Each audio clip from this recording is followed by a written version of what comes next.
In this episode of Chess.com Adventures, it's all about taking advantage of the pen. Here we are, we're developing our pawns, trying to open up the game a little bit. Going to set up an attack with the pawns at some point.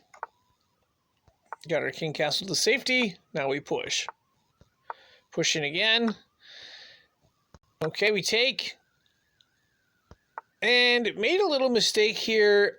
Decided to push the c pawn forward. Probably should have captured at some point. Although it's not totally bad.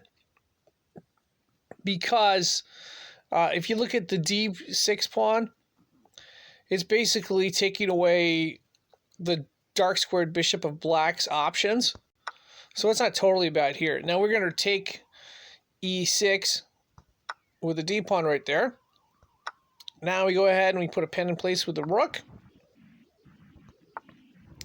So even though the queen is behind the bishop, right now f5 only has one defender. That is the knight on h6. What that means is we can push the f pawn forward. If black were to take with the knight, we take with the light squared bishop on d3. And the only way black can remove that pen is to, let's say, play its queen to e7 or castle or move its king out of the way. And in both scenarios, it's going to lose the bishop.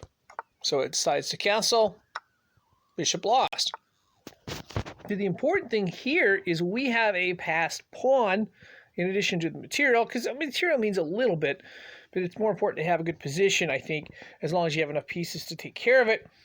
So now we got to look at our position here, and the worst piece, besides maybe, let's say, the a1 rook or the c3 knight, is probably the dark squared bishop on d2.